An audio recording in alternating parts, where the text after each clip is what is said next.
যাক, অনেক কষ্ট করে একটা ঘর তৈরি করতে পারলাম। বেশ খানিকটা বছর এই ঘরেই কেটে দিতে পারবো। বাচ্চা দুটো নিয়ে আর চিন্তা নেই। এখন অনেক আরামে ঘুমোতে পারবো। টুনি এমন কথা বলতে বলতে তার মেয়ে দুটো সেখানে চলে আসে আর দেখে তাদের মা অনেক সুন্দর ঘর তৈরি করেছে। মা, তুমি এত সুন্দর ঘর তৈরি করেছো, আজ থেকে আমরা এই ঘরে থাকবো। কি মজা, কি মজা। মা, তুমি এত সুন্দর ঘর কি করে তৈরি করলে বলো তো? আর আমাদের কোনো ভয় নেই মা এখন। হ্যাঁ রে মা, আজ থেকে আমাদের আর কোনো চিন্তা নেই, আমরা এই ঘরেতেই থাকবো। এখন তোমরা ঘরে যাও।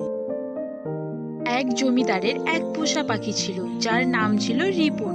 সে একদিন সেই রাস্তা দিয়ে ঘুরতে বেরিয়েছিল। এরপর সে টুনির ঘরটি দেখতে পায়। আরে আরে, আমাদের জমিদার বাবু জমিতে কি যেন ঘর বানিয়েছে। এটা তো জমিদার বাবুকে জানাতে হয়। যাই জমিদার বাবুকে সবার আগে খবরটা দিয়ে আসি। এরপর পাখিটি সেখান থেকে চলে যায়।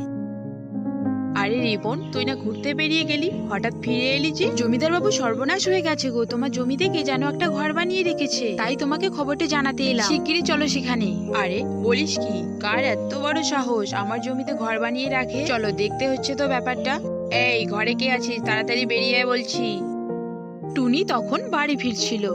কি হয়েছে জমিদার বাবু, এভাবে চেঁচামেচি করছেন কেন? কি হয়নি তাই বল, এখানে কি ঘর তোকে বানাতে বলছে? তুই কি জানিস এটা আমার জমি? দয়া করে একটু থাকতে দেন না জমিদার বাবু, তোমার জমি তোমারই থাকবে। এই টুনি, এই একদম তর্ক করবি না আমার সাথে। এমনিতেই আমার অনেক চিন্তা, সোনার মালাটা খুঁজে পাওয়া যাচ্ছে না। জমিদার বাবু, আমি যদি তোমাকে চোরটাকে ধরিয়ে দিই তাহলে আমাকে কি এখানে থাকতে দেবেন? টুনির এমন কথা শুনে জমিদার অনেক ব্যঙ্গ করে বলেন, তুই একটা সামান্য টুনি হয়ে চোর ধরতে পারবি? আচ্ছা ঠিক আছে, তোকে একটা সুযোগ দিয়ে দিলাম, চল তবে আমার বাড়ি। এই কথা শুনে রিপন অনেক চিন্তায় পড়ে যায়, কারণ জমিদার বাবুর বউয়ের মালাটা সেই চুরি করেছে।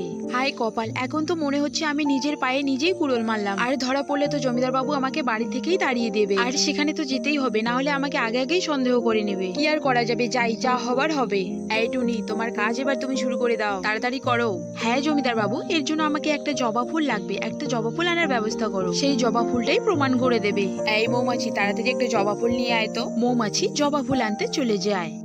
এই জবা ফুলটাই তার নাম বলবে যে চুরি করেছে। সবাই চুপচাপ হয়ে বসে থাকো, কেউ আবার কথা বলো না, যেন কথা বললেই বিপদ। এতে রিপন অনেক ভয় পেয়ে যায় এবং সেই ভয়ে বলতে থাকে, আসলে জমিদার বাবু, আমার নাম রিপন না, এটা আমার ডাক নাম, আমার ভালো নাম হলো রিহু।